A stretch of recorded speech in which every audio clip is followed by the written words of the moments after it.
Good evening, everybody. I just wanted to say something short, really. I've just watched a small video on YouTube, some guys talking about the actual issue of ordaining a trans person as the Archdeacon of Bolton.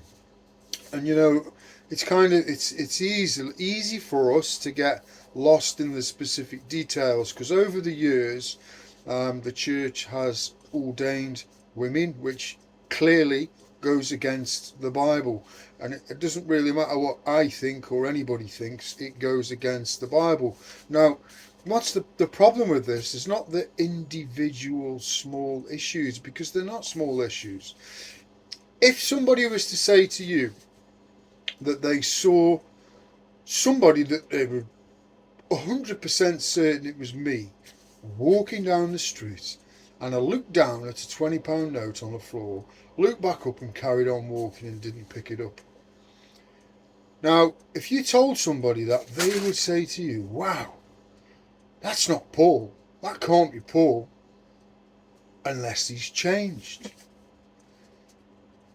The thing with what the Church of England and churches throughout the last however many years have done when they detract from the Word of God and they state that God now likes things that he doesn't like, because that's what it seems to say, doesn't it? God's not bothered about this anymore.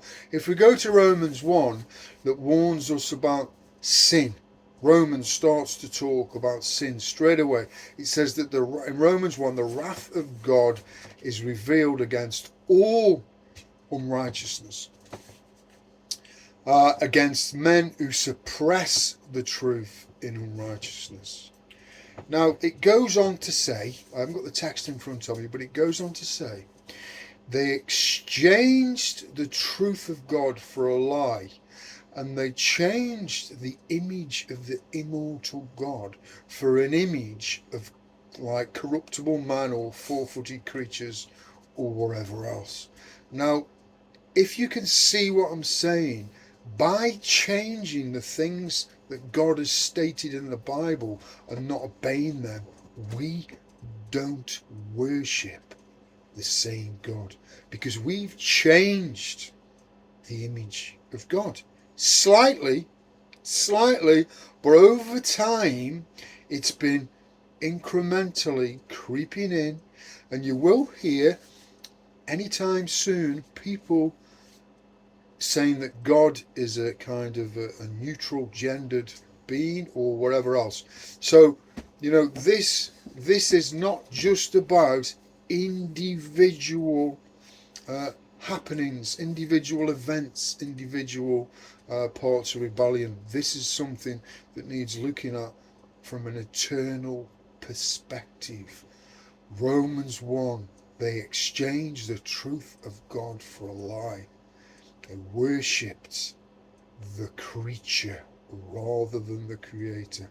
It goes on to say then, therefore, God gave them over. Now, if you're paying attention at all to society, it looks pretty much to me like God is giving them over, because it talks about the giving over being something that seems to take away any kind of restraint in our lives. And when it talks about it in Romans, and this is written in the first century, this was, that they exchanged what was natural sexually for what was unnatural. And that was God's doing, because he removed the restraint. Unrestrained depravity. We haven't seen nothing yet. God bless you. Thanks for listening.